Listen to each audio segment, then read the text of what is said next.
Living Local Carolina with Katie Turner. Local trends, shopping, dining, and more. This is Living Local Carolina. This story is sponsored by Horry County Solid Waste Authority.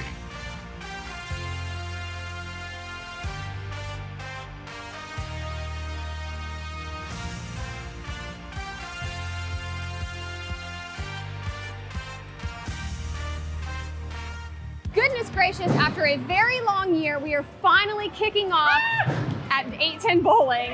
What a fun morning. Oh my gosh, I'm so excited. The energy level of the kids just getting off the buses, it was incredible. You can just feel it, and everybody's so excited. They deserve it though. They do. They have worked so hard. Conway has worked hard all year long, recycling, doing all the projects. I've gotten to be along for the ride. It's been so much fun. But what's going to happen today with these kids? Oh my goodness. So they have unlimited bowling, of course, because it's 810 Bowling. But I didn't even know this, but the one in Market Commons, they have glow-in-the-dark putt-putt, which is amazing. That's my favorite thing to do.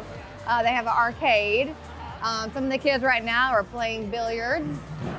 They're also playing ping pong. So, I mean, they got Jenga over here. I mean, there's so many more things than just bowling and billiards. I mean, you know, I had no idea. There is a lot to do here. Perfect field trip. It is lovely. I mean, this is just the best day for the kids.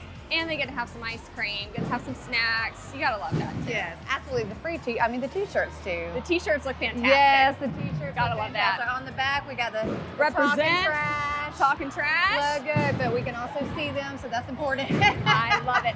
Yeah, you can't miss these kids. Yes. All right, so what are you looking forward to most today? Just enjoying the celebration, you know, enjoying these kids, enjoying the hard work that they've done, and just spending time with them, you know, because they're going to go to 5th grade. Hopefully they're going to keep the tradition going with the recycling, teach all the next 4th graders, and just really establishing relationships with these students.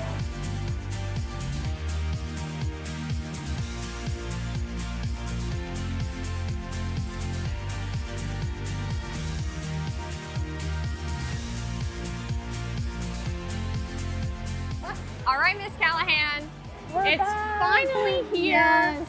The finale of Talking Yes. Trash at 810 Bowling. Yeah. The energy is electric. How are you feeling today? Oh, we are just so happy and just so thankful to be part of the Talking Trash and to see you guys as much as we have this year. The kids work so hard, and it's just what an amazing culmination of all their hard work. They're still recycling like crazy. So They are still recycling like crazy. And I have to say that y'all's school is by far the best dancers. we've got some sweet moves. I've got to tell you, Yeah. every time we do the TikTok dance, they're winning. They're for sure. ready. They know the SWA, you know, so Solid love Waste it. Authority. Just all the sponsors. I mean, they didn't realize how amazing this trip was going to be, and it's been smiles We all love it. morning. Well, we can't wait to see you next Yes. year. Hopefully, fingers crossed, we'll see you in October.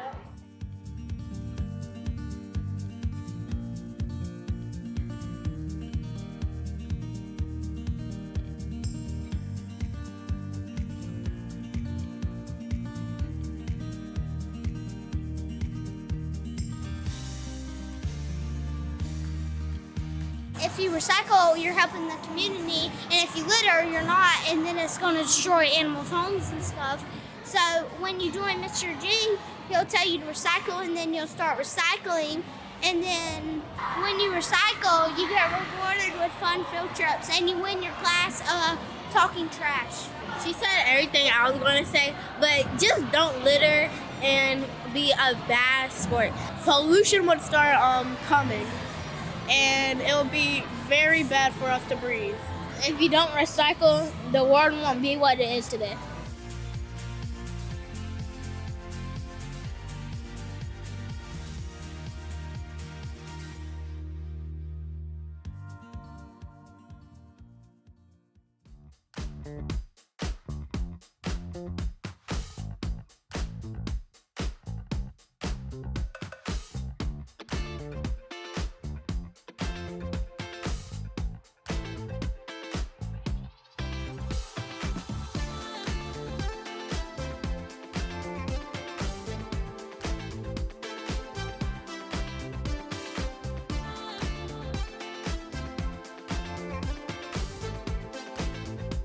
We'll be back right after this break with more Living Local Carolina.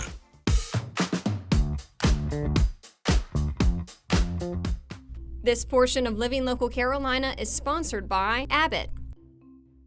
I've got a medical condition that you might want to listen up for because you may not have heard of it before. I'm joined by Dr. Sahil Parikh and Dr. Jennifer Jones McMeans, and we're going to be talking about peripheral artery disease. This is something that I have never heard of before, and obviously you guys are the experts here. Why do people need to know about this, and what are the signs and symptoms? Yeah, peripheral artery disease, or PAD, is the most prevalent disease you've never heard of. About 1 in 10 Americans, or 40 million Americans, will be diagnosed with PAD, and it's really a blockage of the circulation to the legs. Blockages are made out of plaque, and plaque is composed of cholesterol and calcium and other stuff. And it's the same kind of stuff that blocks the arteries of the heart and can cause heart attack, or the arteries to the brain and can cause stroke. And so this is just a different area where the plaque is developing. When plaque develops in the arteries to the legs, the typical symptoms are pain or cramping in the legs, difficulty when walking. Eventually, the plaque gets so bad that the circulation is disrupted so that patients develop pain at rest. So they can, for example, feel pain when they're lying down and need to dangle their limbs just to get blood flow to their feet. So PAD is a serious problem, and it could be the sign of other problems as well. How do you guys treat it, and are there any new treatments that we're looking at?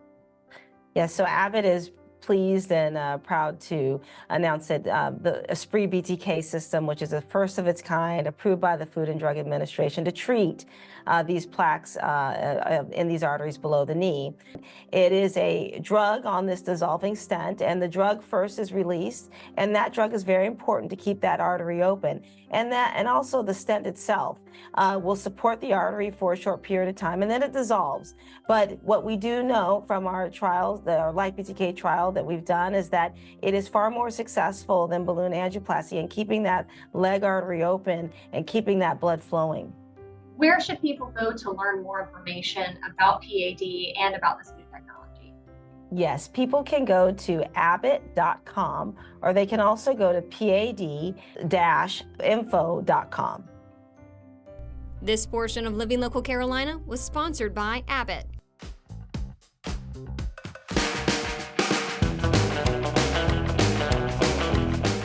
We have quite a treat today on Living Local Carolina. I am joined in studio by Salty Dog Senior Dog Rescue. How are you guys doing? We're awesome. Thanks for having us. Absolutely. So obviously we have a very esteemed guest over here, Otis, who's sitting on the couch with us. But why don't y'all tell me first a little bit about what you do and the whole purpose behind your mission? Sure, absolutely. We are a senior-based rescue. We only take dogs 6 and older. We get dogs from owner surrender as well as from shelters. We started in May of 22, and we are a 501c3. We are totally operated by volunteers, located in Pawleys Island, but we have fosters as far north as Little River and as far south as Charleston. And then we adopt out animals out of state. We've had people come 4-6 hours just to adopt some of our senior dogs. Okay, so senior dogs, obviously there's a specific purpose why. My partner and I both started working in animal rescue years ago, and we noticed that the senior dogs come in and they kind of get overlooked. People are looking for puppies or younger dogs, and most of these dogs have already been in a home, so they are surrendered or dropped off at a shelter, and then they just are there kind of overwhelmed, never been in that type of environment before. So we just felt a need to come and draw those dogs out, put them in a foster home as opposed to a shelter, and then focus more attention on them so that they get adopted. You're closing that gap for dogs like Otis. Yes. We enjoy what we do. We also, another thing that is important to us is estate planning. We really feel like people need to focus on what's going to happen to their animals should something happen to them. Too many people assume that family or friends are going to take their dog, and actually cats as well, and then what happens is they get dropped off at a shelter instead.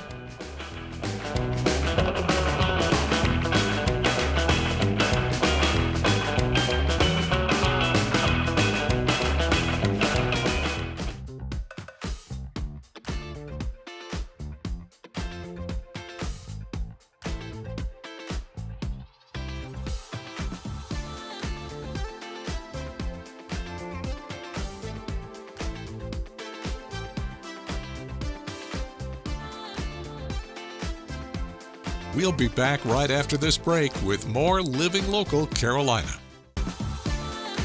Living Local Carolina with Katie Turner. Local trends, shopping, dining, and more. This is Living Local Carolina. The following portion of Living Local Carolina is sponsored by the South Carolina Youth Advocate Program. Well, welcome back to Living Local Carolina. May is National Foster Care Month, and I'm joined in the studio by these two lovely ladies. How are you guys doing today? Excellent. Doing great. Yes. All right, why don't you tell me a little bit about why we need to get people fostering children right now, and a little bit about the organization that you guys are with. Okay, I'll start. I'm with the South Carolina Youth Advocate Program, been there 28 years, and we have been, the Youth Advocate Program came into South Carolina back in 1990. At that time, we were a small organization, but now we've grown and there's so many children that are in need. Right now, we have exactly 316 foster families throughout the state of South Carolina. We have offices, we have regional offices in Columbia, Beaufort, Charleston, Myrtle Beach, Florence, and Greenville. And we have staff throughout the state. But we have foster parents, such as Ms. Likely here, who take children into their home. We have more children that are in need than we have foster families. That's why we need to recruit and train more foster families, because we have so many children that have been hurt and traumatized throughout the state. Some of the things that go on in South Carolina, most people would not believe, but our agency has rose to the occasion, and we try to meet those needs in several ways, not just with foster care. We have traditional foster care, therapeutic foster care. We take care of children who have special needs, such as autism. We take care of children who are medically fragile, who have serious diseases and health issues.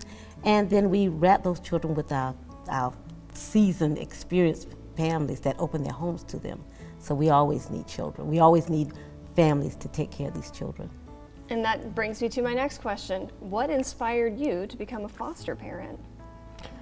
I have two grown children. They're in their 40s. And so my husband and I, just living down here in South Carolina, I was working in the school system, and I saw children coming in that were, you could tell were in need of different things. And I told my husband, I said, you know, we have the room in our home and the room in our hearts. We need to give back.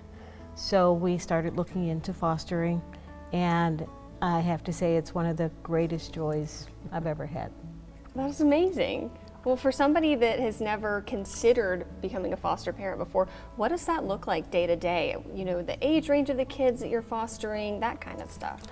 I've had children, I've had about 6 total, and they've ranged from the age of 4 to 16. And it's, you know, they're coming in, they've been hurt, they've been abandoned, they've been abused, different things. So the main thing, I'm a fairly calm person, and I find that when the children come into our home, the first thing we do is we set parameters as to this is the way our home operates, and what you need to know is you can talk to me about anything, and I'm going to be here with you. And we made it a point to make sure that we hug the children every day, numerous times a day, to make them feel like someone really cares, because we do. But they need to feel that. They need to feel that this is a place of safety. You truly are an angel. I love the kids. I love that so much. But we need more foster families out there. So if somebody's watching right now, where can they go learn more information? We have a website. You can go to www.scyap.com. We have a link. You can download your application. You can also call us at 800-882-5513. That's our Columbia office. We have a centralized intake division that will get your information no matter where you are in the state, and they will fan it out to which region it belongs to. So, you know, we are available always 24/7. So you don't have to wait until 9 to 5, Monday through Friday. The following portion of Living Local Carolina was sponsored by the South Carolina Youth Advocate Program.